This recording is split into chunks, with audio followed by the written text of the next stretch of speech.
This conversation originally premiered at CFF on March 25th, 2025, and was co-presented by our community partner, WebSeries Canada.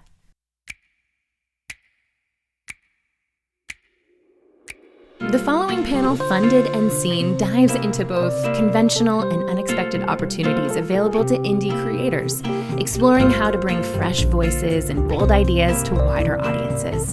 You'll hear insider strategies on relationship building, partnerships, and positioning your projects for success.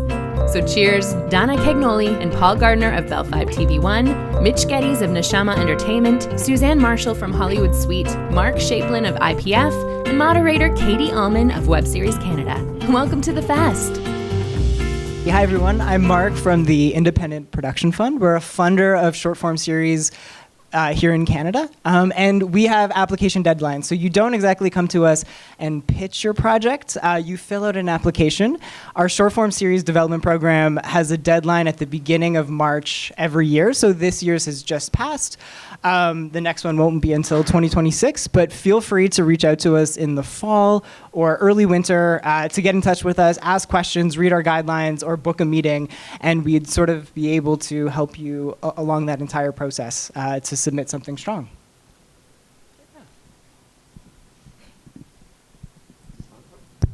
There we go. Hi folks, Mich Geddes from Neshama Entertainment.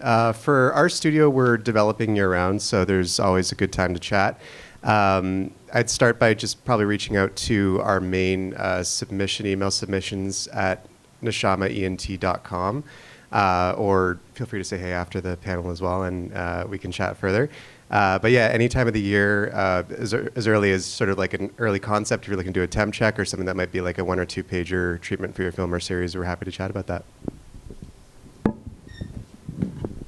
Hi everyone, I'm Suzanne Marshall from Hollywood Suite. Thank you for the woo. All right. Yeah, we take submissions kind of all year round as well. We don't have a submission portal, so it's basically reach out to us. We'll set up a little Zoom, and we can chat about some ways that we can maybe be partners together. It's easy as that. And again, I'll be around too, so if you want to do a little face-to-face, I have a Blink card, and I will give that out to anyone. All right? Hi, I'm Donna and Paul. We're from Fibe TV1. Fibe TV1 is a community channel under Bell Canada, and we are mandated to produce Canadian content, short format series. We have a portal on our website, so you just go search for Fibe TV1 on Google, you'll find it, and then in the Become a Creator page, there's just a form you completed. It goes to all of us. We have people in Quebec, in Ontario, and in Manitoba. And we don't have a submission deadline. We're open year-round. However, our budgets renew every year in September, so just to keep in mind. And it really doesn't, we don't have a specific deadline for anything. You might get it right away, you might wait a year or two, but that's how it works. You're good. That's okay. Okay, so that's how you approach these people to pitch.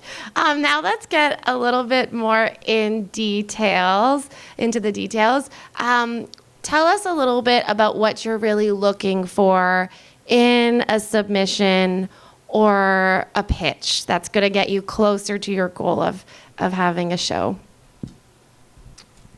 Sure, yeah. So as I mentioned, we have an application deadline for short-form series, and you don't need a whole lot to apply. You need a 3-page creative, you need a story editor or development executive attached, a producing and writing team, and a 1-page vision document. What we really look for when all of those applications come in is a strong creative. We have to be really excited about your project, want to see it come off of the page, be excited to read the scripts and watch the proof of concept video that you'll make during the course of development. We really want a personality. We want a tone, a voice, something that excites us. And we often say that it's something we've never seen before. So a story, a character, a world that we've never seen before, or something familiar, a familiar genre, a familiar trope told from a new perspective. That's what really excites us.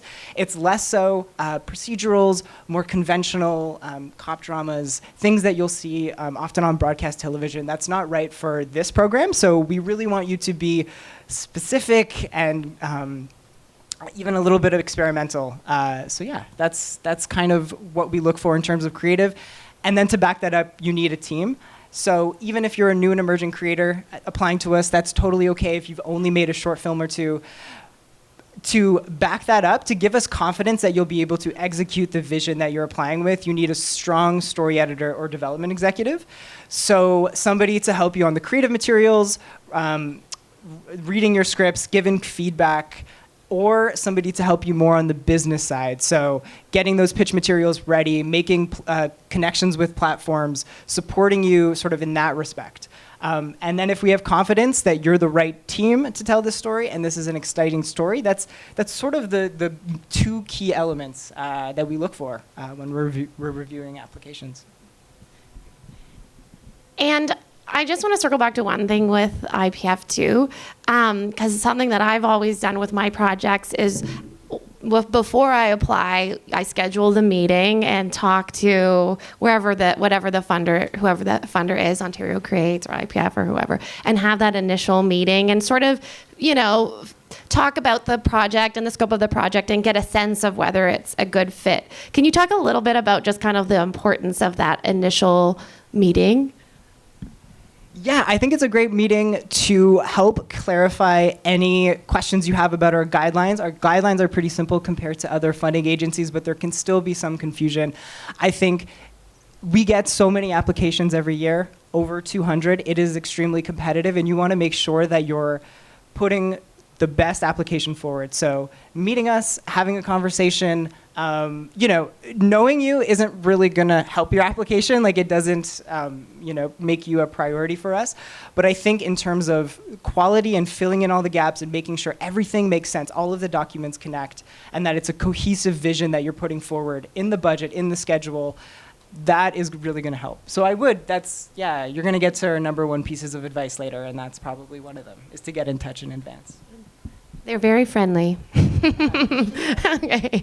And Mitch, what do you like to see in a pitch? Well, I don't think I can underscore that last bit of information more, including for our studio. We're a team of about 4 to 5 on the development side, and I think more than anything, that first conversation that may not necessarily be very project specific is great, especially if something comes up in that fits one of the million targets that we're chasing at any given time, that might help us direct our conversation a bit further. So please do feel free to reach out just for like a temp check and a general hello alongside any products you'd like to submit. At the moment, we're making a really big push towards series as a studio. We're in thankfully, the 4th season of The Way Home, which is our premium romantic drama for Hallmark and W in Canada. And we're hoping to have, thank you.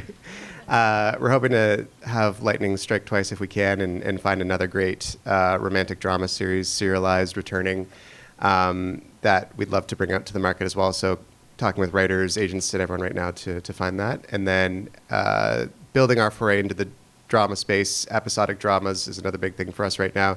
That can be something that leans more to a traditional procedural with a case of the week engine, or something else that churns that episodic engine for us. And we're really looking at that in a speculative space, so any ideas welcome, including fresh and exciting things similar to what the IPF mentioned. So that's sort of our core focuses at the moment. And Mitch, I just want to ask, so when people come in for sort of like a general meeting, and they have some, shows that they might be pitching, what have you seen work really well, like in a pitch meeting specifically, and maybe what doesn't work as well? It's a great question. I think having a strong thesis for what the show is, or at least from your perspective, what the show is, can be great. Sometimes folks who come in and are, which is wonderful too, with a very collaborative spirit, saying, it could be this if you guys are looking for that, or it could be that. I think we want to see what your vision for the project is, and if it aligns with something for us, great. If it's a bit off, maybe we have some suggestions and we can keep working on it. But I think having that very strong perspective and idea for how you would drive the style and the tone of the show is fantastic, as well as a really great understanding for you, or at least what you think for the viewing audience is like the why now of the project. That helps with all of our internal discussions of pitching the materials once we speak, as well as understanding where in the current market it might fit for who we'd sell it to. So I think those two key things have been really strong pieces for any project we've taken a look at that's had a success story. Great. Like I said before, we don't really have a submission portal or anything like that. So we just ask to see like your latest draft, a finance plan, a pitch package, and then from there we kind of get a sense of where your project is, like in the production kind of landscape. And then we, again, like both of you fine fellows said, we like to have a chat and see why the project is important to you, where you see it going, what your vision is, and that gives us a good understanding of where we can take the project, if there's a good partnership, and how we could support. And only because Mitch also answered this question, what are you guys looking for right now? Is there something specific, genre-wise or format-wise? Sure. I'm glad Mitch said that he is looking for series, because series aren't something that we are typically going after as our top priority. So go to Mitch and save your features for us. Features and scripted features are our number one priority. We won't say no to a documentary, one-off doc. As I was saying to Mark, we're kind of dipping our toes into short-form series. That's something a little bit more in our wheelhouse.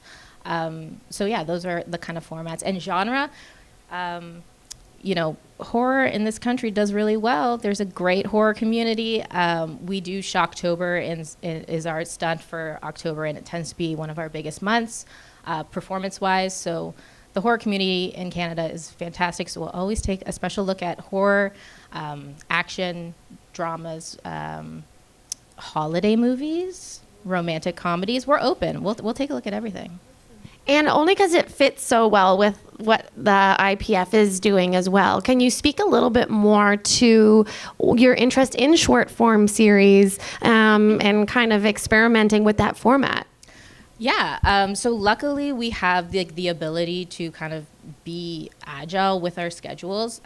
We have a linear channel that we don't do any block programming. We do, every schedule is different on every single day. We have a hard start of our primetime movie at 9 p.m. on all of our 4 channels. And then after that, we can do whatever we want. So it's nice to have a short form series. We can kind of block it. If it's 8-10-minute episodes, we can just it's like a little movie. We can just put it all together, or we can spread it out. We also have an on-demand channel, so you could watch it as a series, like on Amazon or like your VOD provider. That's why it's kind of like a really interesting format for us right now.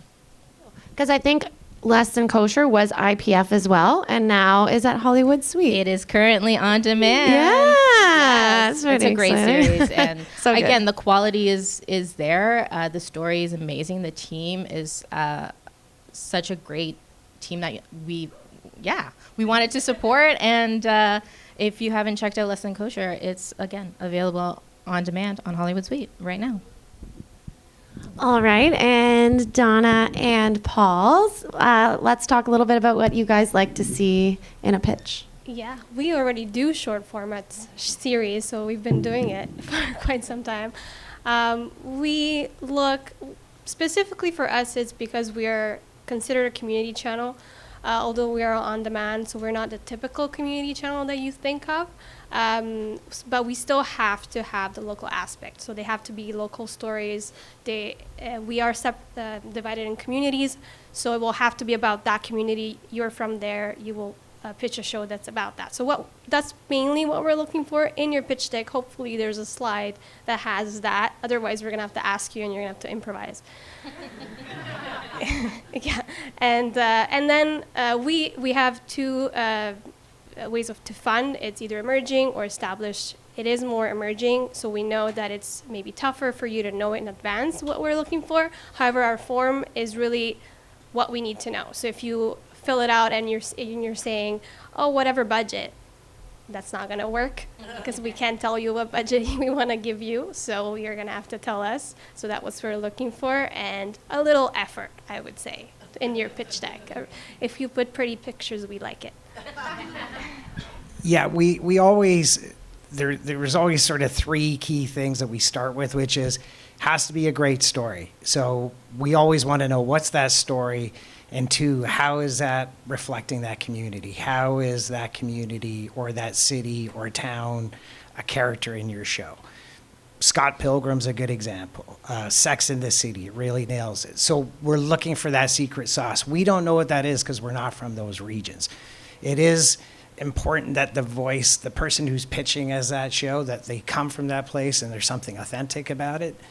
Because that's what we get beat up on when we're pitching a show up. So we're really looking for that story that's reflecting that. And then that is viable. Our budgets are small. We kind of generally looking in that 60 to 90 minute. How you break it up, we don't know. Tell us how many chapters in the book it needs to tell us that story. But it really, and we are open to the genre, but it's gotta, if it's about St. John's, how's St. John's a character in your horror story? And we sponsored FogFest last year, so we are open to horror as long as it bends into his way of telling a story about that community, whether it's his history or anything else. And just as we were saying, it's like we are usually, it's about September is when we get our new bit of money, but we're chatting with people now. And we always kind of say, try to think of, if you want to make that show a year from now, start talking to us now. Get that pitch in, start the conversation. Kind of look at what's on our website. The biggest thing I always say is know who we are. Don't ask who we are in the meetings. You should have some sense of who we are and what do we not have on our channel you think we should have. We don't know what that always is. We know what does well on our channel, and those are really good stories that can tell you in the first minute what the show's about, and tell the audience, because we're saying, how are you going to engage that audience? It's not a theater, it's television. They've got their hand on the remote and the attention span. So it's like, nail that story and nail your pitch in that first minute that we read it and it bounces off the page. We shouldn't read 3 paragraphs before knowing if we're talking about a documentary, a horror film. Anyway, we can chat more about that. And can you speak a little bit more to the different regions that trigger the funding or that make you eligible? Sure. I mean, if you actually go on our website, it will tell you all the regions. And what it comes down to is if it's unsure, it's like, give us the postal code. We'll check if it's within the zone. And we can kind of go from there. In Ontario, we're at how many regions now? 19? 19 different regions. And then we have a bunch of regions in Quebec and Manitoba and then the Atlantic provinces. And Donna and I oversee all of that for the Atlantic and most of the Ontario region. So we've got our cards. We'll hand them out at the end of it. So, if you have any questions, we'll stick around and ask more questions. Yeah. Great. We've touched on this a little bit, but let's talk a bit more about the stage that you want to come in and support a project. Like, do you want to be in right at the beginning? Are you okay to come in like partway through? Just what's your preference? But also your preference, but also if sometimes there's exceptions to that. I mean, obviously for you, it's so you apply for development financing to the Independent Production Fund. You can apply for up to $30,000 of financing. That money primarily goes towards writing 3-episode scripts, producing a proof of concept trailer, and hiring that story editor or development executive. That's where the bulk of that $30,000 will go. If you have previous phases of development, for example, you've made a short film and there's a character or a setting that you really love that you want to expand into a series, eligible for us. If you have already written some scripts and so instead you want to use the financing just for the proof of concept video and maybe touching up those scripts, that's also okay. There are projects that come to us with many years of development, even though we are development financing, and that is totally fine. Or if your project has just been conceived in the last 6 months, that is also cool. We look at all the projects, and there are benefits and negatives to all of that. I will say that if you do have previous phases of development, you can't upload sort of those scripts you've written or the pilot episode or the short film you've made for our evaluators to look at. It's just the 3 pages of creative, so every application is sort of looked at on the same merits. But you can sort of tell us about that history. And I'll say one more thing. If you apply to us and you're not successful and you don't get the financing, you are eligible to come back a year later and apply again.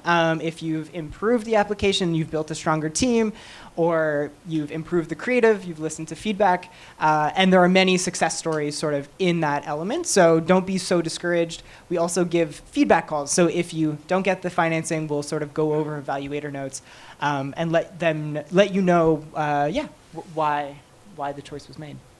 So yeah, that's sort of the stage that you can come to us at.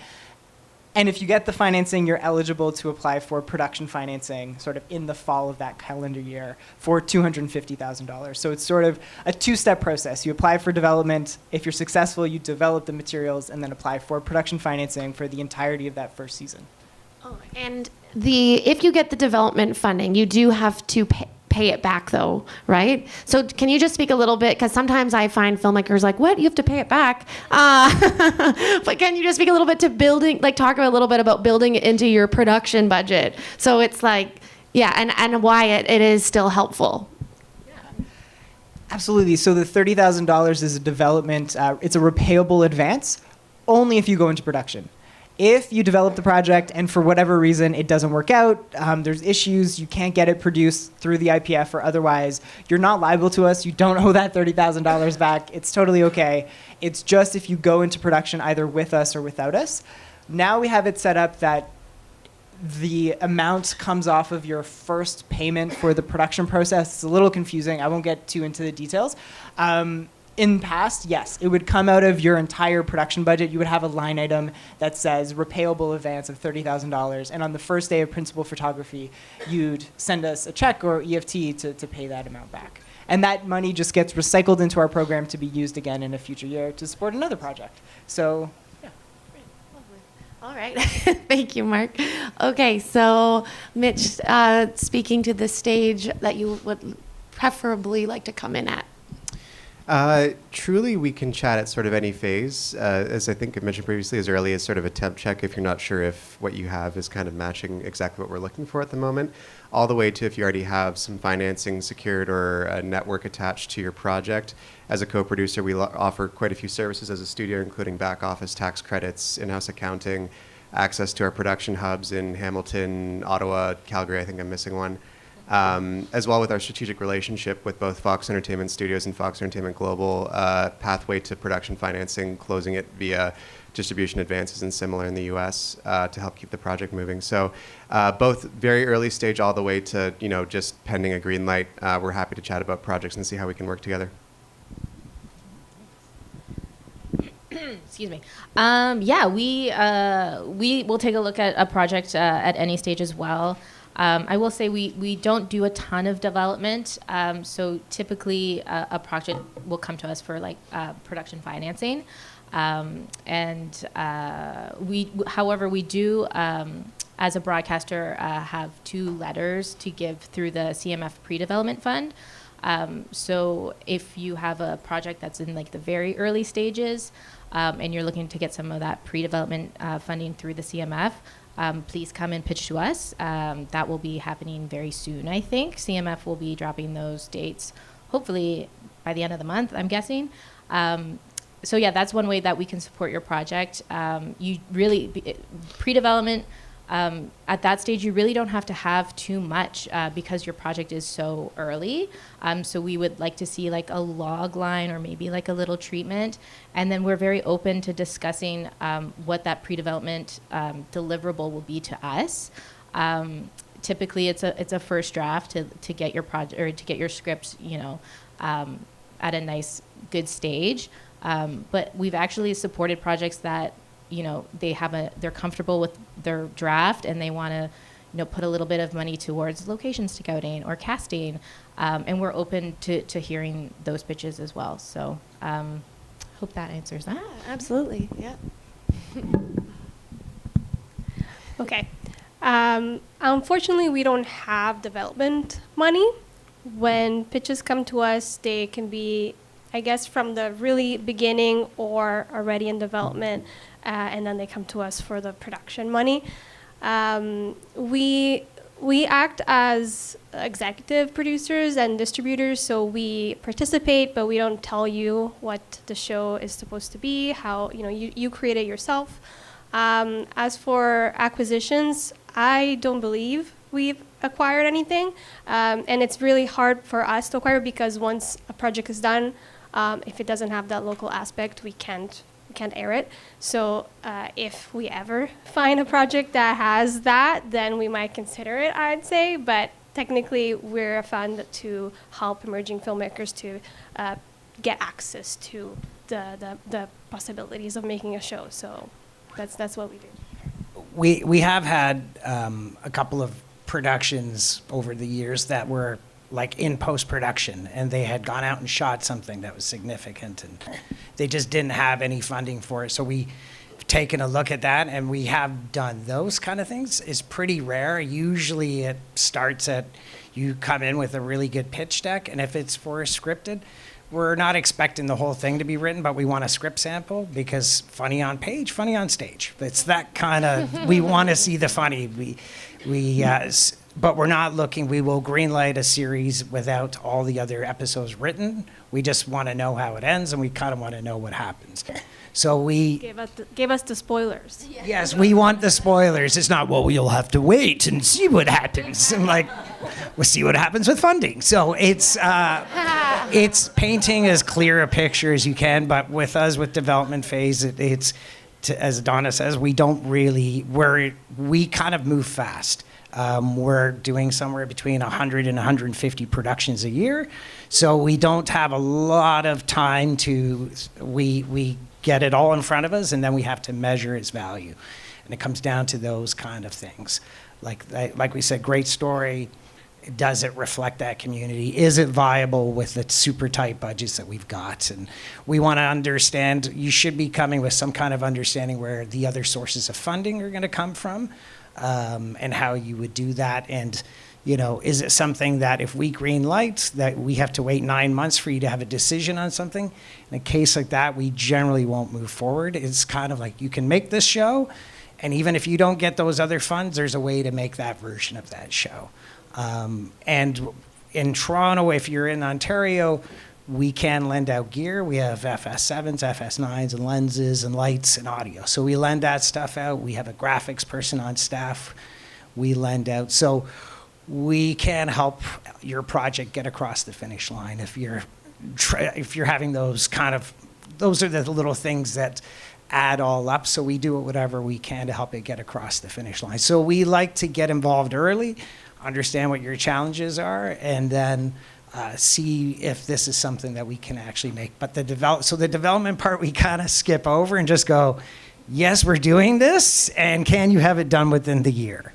And that's kind of what we're looking at, is what is your post schedule look like? So it's all, the more answers you have for us, the quicker it is to get to a green light for us. Is you come with a package, you've got it thought out. You may not know your cast or everything, but you've got a pretty good idea of what you can get. And then the next meeting would be, are those things in place? Can you get those things? And if that's possible, we get to contract phase and then get going. So yeah, we have to move fast. We get a budget every year, and we're expected to spend it or lose it. So we spend it. So yeah. I have a show with Bell Fibe right now, and they move very quickly. But also something that we did after we got the green light from Bell Fibe is then we went to Ontario Creates and qualified for that, and that brought in a big chunk of the funding, and then did some private investment. So there's different ways to structure it. And the beautiful thing about Bell Fibe, it went from cow come home to cows come home, because you had enough for more than one cow. Yes, right? we shot with many 3 animals and children. Okay, let's talk a little bit more with Mich and Suzanne about development, because I feel like development is a little bit of a mystery, in that if you get into development, how long is it? What does that look like? What's the relationship like? So can you guys just dig in a little and share what that is for a creator producer? Please, you go first. I'm afraid to say that it always is a bit of an enigma. It really depends on what the project is, what the target is, what we're looking at. Working with us as a studio, our main goal is to take your project at whatever phase it's at to really support you and the other creators involved to getting it ready, or to the expectations of the buyer that may have purchased the project or that we're targeting to bring it out to. Usually there's two different phases that can exist in different parts. There's sort of a phase of developing with us as the studio, where we'll give creative feedback and maybe some guidance on how certain things could take shape to benefit conversations with specific buyers or specific networks.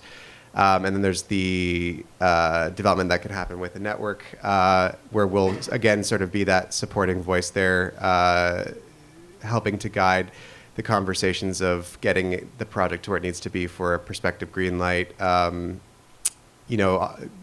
helping to build connections with consultants or whatever might be needed to really flesh out that final package. It can be as quick as, a couple months to half a year to a year, depending on what the target is. If things shift, when a buyer comes on, that might add an additional period of time. So it's tough to say what the actual length is.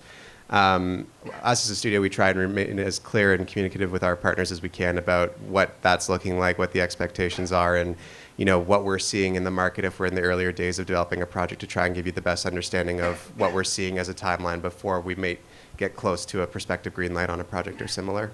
I hope that. Yeah, so could be anywhere from like a month to a year. And then also, as it's going, you're taking into account what's going on in the market. And what if what if you have a show about cows and then suddenly there's like 2 more shows about cows? Does your show now get canned? Like, is that the end of it, or does it still go forward?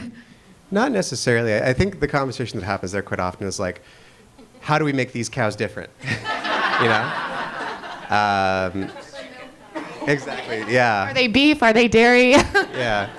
If anything, it's showing that content is hitting in the market, and as long as you're timing it effectively, you're not necessarily missing the mark when there's 10 shows about cows. Maybe you're in there when there's only like 3 or 4 shows about cows. And we also try and look at projects we're developing holistically. Like, for instance, if we're seeing that moving a show about cows is a bit of a difficult sell at the moment. I'm loving this analogy. Maybe we're looking at it as sort of a feature about cows or a movie of the week about cows, and really trying to repurpose the material and working with you collaboratively, of course, in that decision as to where we're seeing the next viable option in the market to support the continued development and hopeful production of the project. So I think it's about trying to be as agile as possible to continue to pivot as we're seeing either challenges or opportunities emerge as we're developing the material.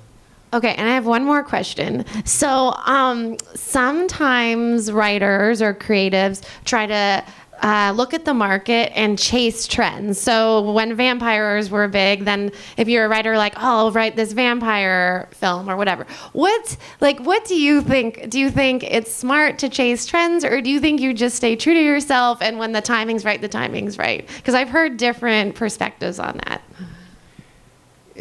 At least from my perspective and probably my colleagues' perspective, it's a bit of both. Definitely following something that you feel is super unique and something that you can really put your singular, authentic voice behind is always going to be something that you hear as a success story that wins out. It might be a bit of a tougher role if it's not necessarily right down the target for certain buyers and similar, but there's no harm in continuing to push that rock as far as you can and hopefully find some success with it. At the same time, mirroring content trends. I think the biggest thing that gets left out there, that's probably the key thing to keep in mind with that, is that it's always, it shouldn't just be, like, here's my White Lotus. You want to be looking at, like, here's my White Lotus, but here's how I evolve the concept, or it's something different. Like, it's the value add to sort of mimicking something that might be in the market, because when people say they want their White Lotus or whatever the project is, they want their cow project, they don't want the same cow project that's already there. They want, the next version of it, and what sort of the evolution of that story or plot line might be in a different format. So that's the piece I would keep in mind if you're looking to sort of mirror the space of another project that's currently on the air. So if anyone wants to do a show about cows, you're going to have to make it different. Dairy farm. Okay, Suzanne. I mean, you such a great answer. I think I said before, we don't do a ton of development. We don't have targets that we're chasing. So the development question for us kind of mute. We're more interested in making sure that your development phase, you're the most comfortable with your project. You've got the draft where you need it to be, and it's not rushed. That's the kind of point of how long does it take. It takes a long time. It sucks. So when you have there's great that deadlines like the IPF will let you reapply, but sometimes like if you're like, I really want to get that into telefilm, or I'm chasing this application, but you know in your heart that the draft isn't where it needs to be, or you don't have, that key cast, or your team isn't fully fleshed out, you kind of have to wait. You kind of have to make sure all of those pieces are lined up, and then go, when you're ready to take that to the funders, that's when you're fully developed, I guess. Lovely, thank you. Do we have any questions? Oh, okay. Is it too early? No, it's not too early. Okay, let's open it up to questions. What do you mean by co-production with a production company? For us, yeah, like we have people who constantly come with partners. Sometimes we have people who are in Ontario, and they've had this burning idea because they've come from Nova Scotia, and they've partnered with someone in Nova Scotia to pitch us. So that is a possibility. We are open to it. We don't work with partners outside of those our provinces, though. So it has to be within, from Newfoundland to Manitoba. Maybe Vancouver, I'm not sure. But generally, for us, it's like, are you in one of these regions? Are you pitching us? But for us, yes, you can do co-productions. Like international co-productions, we're open to. We've done before. We're kind of seeing this new model where a lot of projects are getting production funding from like maybe Germany or France, and it's basically almost fully funded from those partners internationally. And what they need from us is basically just to trigger tax credits and maybe a little additional license fee. And that's very beneficial to us because all the big money has been spent, and we can just come in and make it a Canadian production. So we're open to that. We've done a couple like co-provincial projects where projects are receiving funding from BC and Newfoundland, and they're coming together with financing that way. So we're very open to. There's no one way to fund a movie in this country, so you got to be a little creative, and so we're very open to that. I'd say similarly, we take on both international and domestic co-productions. What that looks like varies project to project, but I think the core thing for us is let's make sure it makes sense for both parties, be it interprovincial co-productions, what we offer as studio services, or again, selling into the U.S. via our partners at Fox. So yeah, we're on the table for all of that for sure. Mark, do you have anything to add? Just something small is that for the IPF and development financing, it's very rare that we get a co-production applying to us either interprovincially or internationally. It would more likely to happen at the production stage, but even then, since the budgets are quite small for our series, usually between $400,000 and $600,000, topping out at about $1 million, it's a lot of logistics to work out. It does open you up to more financing, which is awesome, but it's hard for small teams to sort of make that happen and fulfill all of the checklists. So we see it a little bit less, but it's not to say that it's not eligible. If you have a plan in place and a really good idea of how you're going to make it work and partners in those places to support you, then it's an option. Very cool. Any other questions? Oh, you wanted to add? Yes. We wanted to add that we don't own the shows that come to us. You retain all ownership. We have licenses. So if you are emerging, like I was saying before, emerging or established emerging, it's 90 days exclusivity to Bell in Canada. After that, you are allowed to sell it. We might not accept season 2, but that's how it is. For established producers, which established just means that you have sold a show or a feature, and so you've filed all the taxes and you know how to do that. That's emerging can be anyone, just even a producer that just has never sold, basically.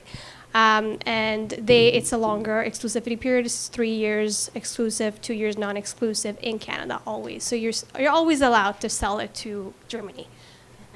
Yeah. Okay.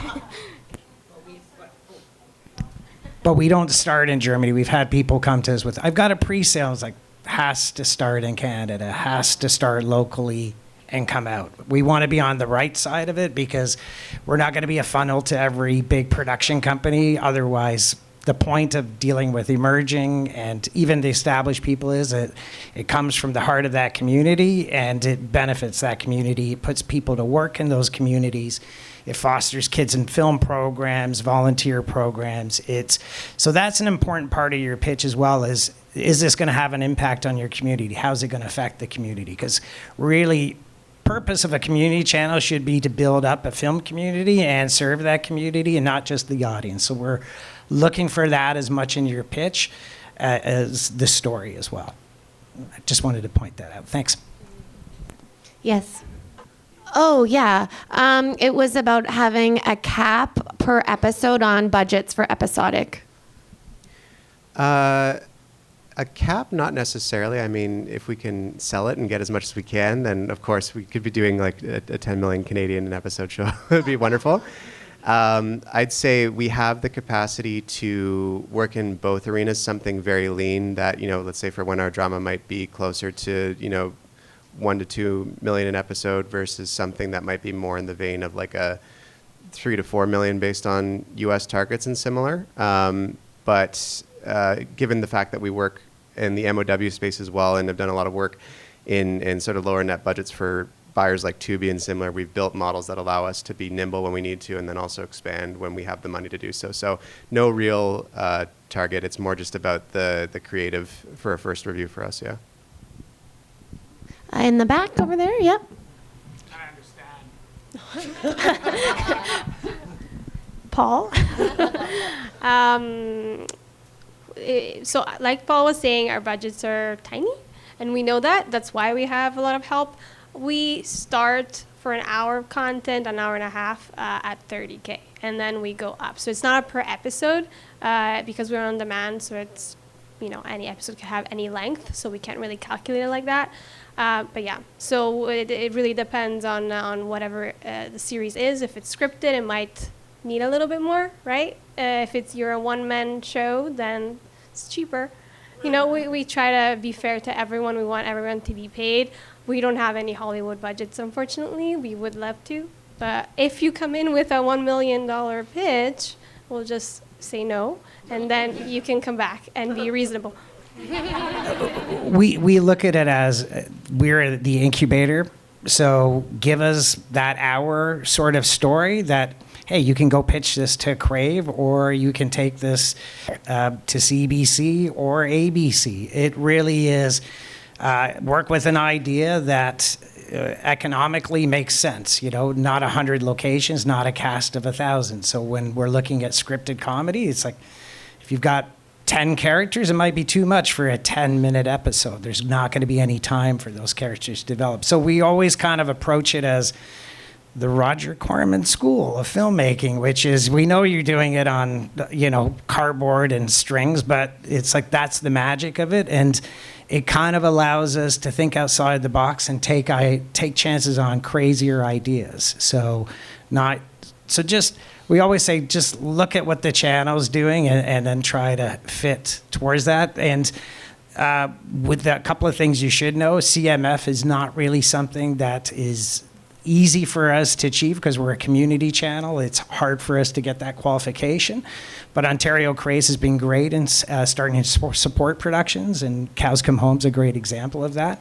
There are more supports out east. Provincially, they support it more. So, let's just bug your politicians to support us more. Anyway, that's it for now. Does that answer that question? Yeah, and you guys do documentary episodic and stuff. We love documentary. That's the truest form of being able to tell a community story. It's just we get a lot of scripted, and scripted are inherently more expensive. we don't give scripted more consideration over docs. Docs are kind of where the heart of it is for us, so we're always looking for those truer stories. Yes, Warren? Oh, you're giving me a time.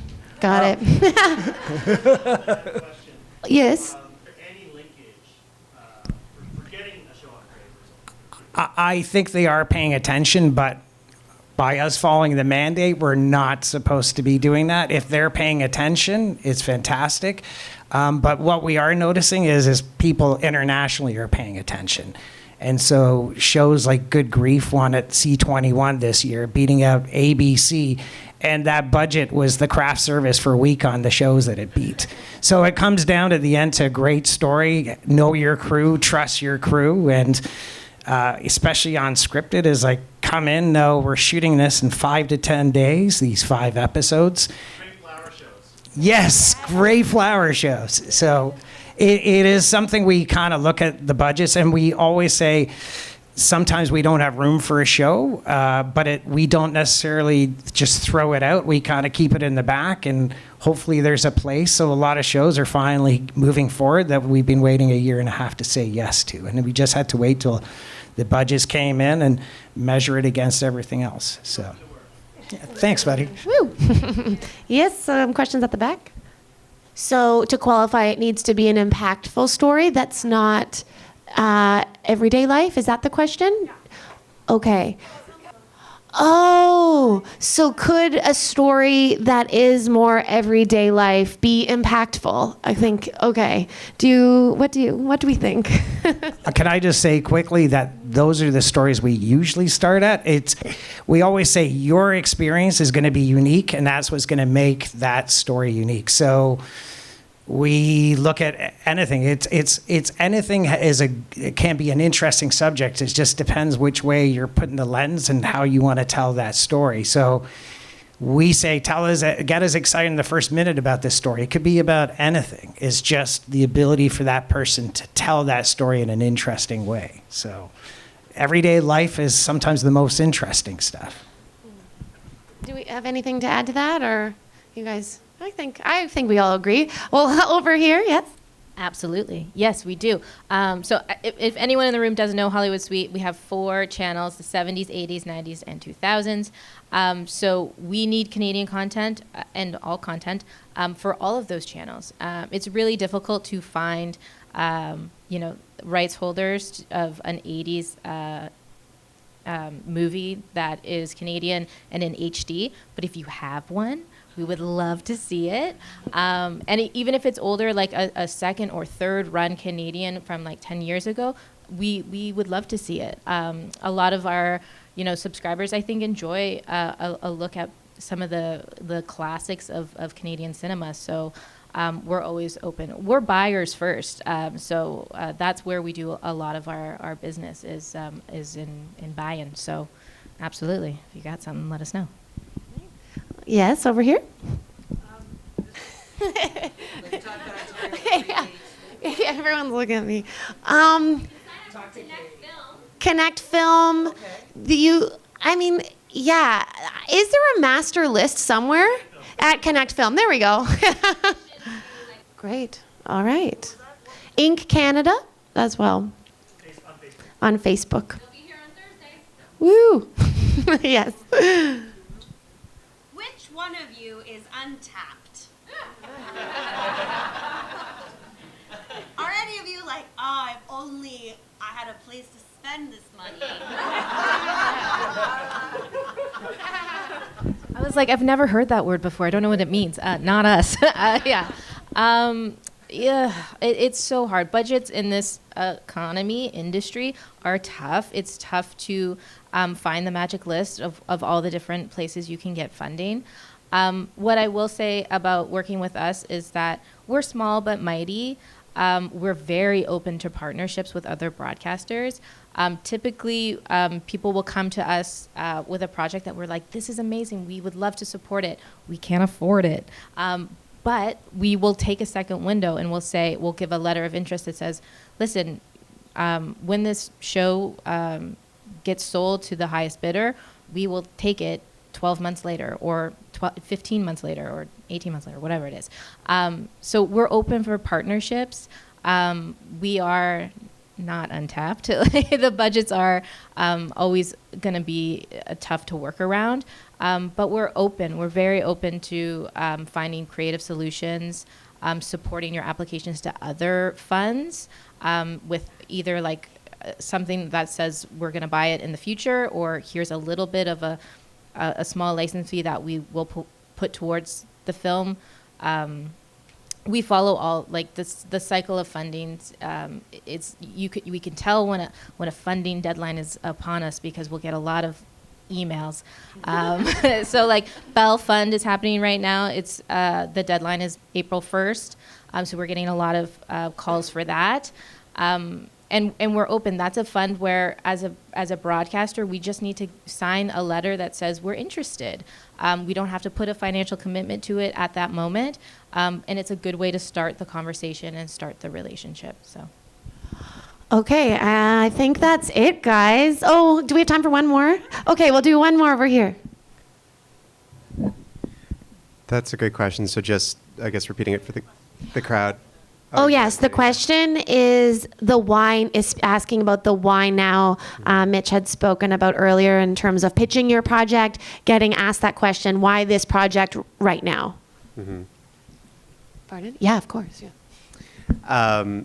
It's a great question. I think I may have thrown a bit by having the now on there and making it a bit more temporal, but it really is just sort of about solidifying the reason or purpose behind the story you're telling and what you want to communicate to the intended audience about it. I previously come from Bell Media on the original programming side, and from that sort of decision-making standpoint as a funder, even till now as a producer, it really is sort of the core purpose of how we craft our plan about how we bring it to market and who it goes to, how we can help to continue to develop the product with you and really like centralize our focus around that core reason of the why of the project, be it the specific element of the story that's coming from a very authentic place and preserving that and making sure that that really shines as like the golden element of it, or if it's speaking to a wider sociopolitical statement at the moment or something, and knowing the best way to position it in the market and help you with that, but having the core sort of reason that you are putting all of your time and energy behind it and what this project means to you and what you think it would mean to a greater audience. We really like to see that effectively communicated when we're talking through a pitch or any materials that we're seeing. It's just the best way for us to continue to support and champion the project as we move ahead. When we get a lot of historical pitches, we that is the question we ask. Why are you telling this story now? And for instance, 2 weeks ago, we greenlit a series in Nova Scotia on the North Nova Highlanders, which was World War II. The infantry unit from Nova Scotia went across enemy lines, and all those stories being told are Canadian military is on everybody's mind and wanting to tell those stories and remind ourselves. So the timing on that series is kind of perfect. It's kind of, but, I just wanted to comment on that stuff we were talking about with trends. It's like everyone tried to do the Marvel thing. Marvel did it, and that was the trend. Let's join our universes, and no one was able to do it successful. I think a trend is like, it is like they say, it's like you're looking for what's the next thing, and it's trying to predict what that is, right? It's like, it's vampire films. Like, if it's vampire films, you should be working on your werewolf film. It's like, because in 2 years, that's what everyone, zombies. So it's like, move to the next monster that no one's doing, because in 2 years, they're going to come around to that. So it's just,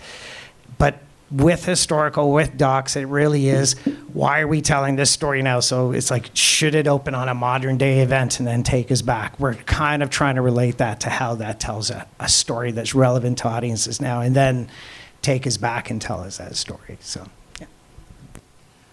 I was just going to say, for us, when you upload your application, one of the documents you have to fill out is a vision document, a one-page vision statement. And it's very much that, why you, why now? And it's really your job to make those connections, your job to tell us why it's relevant, why you think it'll connect with an audience now, what are the relevant themes, ideas you're dealing with that are prevalent. And so, yeah, we love hearing those. That is really a document and a piece of your application that can tip you over the edge if we hear your passion and you start making those connections with us beyond the creative.